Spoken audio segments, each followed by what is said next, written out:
बहुत समय पहले केरल की पवित्र भूमि पर आदि शंकराचार्य बाल ब्रह्मचारी के रूप में वेद अध्ययन कर रहे थे।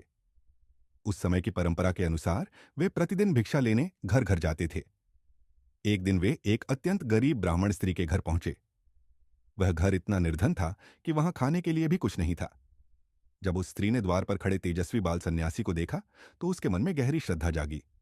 वह सोचने लगी, मेरे द्वार पर स्वयं भगवान का रूप आया है, मैं इन्हें खाली हाथ कैसे जाने दूं। उसने पूरे घर में खोजा। अंततः उसे एक आंवला मिला जो उसका अंतिम अन्न था।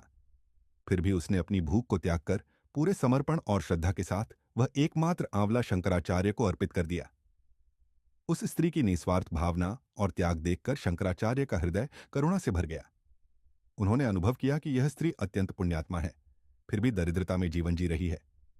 तब उन्होंने वहीं बैठकर महालक्ष्मी की स्तुति में एक अद्भुत स्तोत्र की रचना की, जिसे आज कनक धारा स्तोत्र के नाम से जाना जाता है। कनक का अर्थ है सोना और धारा का अर्थ है प्रवाह, अर्थात सोने की वर्षा। कहते हैं कि प्रारंभ में महालक्ष्मी ने प्रकट होकर कहा कि उस स्त्री ने पूर्व जन्म में कोई दान नहीं किया, इसलिए वह इस जन्म में गरीबी का फल भोग रही है। लेकिन शंकराचार्य ने विनम्रता से उत्तर दिया कि यदि इस स्त्री ने अपने जीवन की सबसे मूल्यवान वस्तु, अपना अंतिम अन्न भी दान कर दिया है, तो क्या यह उसके महान पुण्य का प्रमाण नहीं है। उनकी करुणा और तर्क से प्रसन्न होकर महालक्ष्मी ने अपना निर्णय बदल दिया। तभी उस घर पर स्वर्ण आंवलों की वर्षा होने लगी।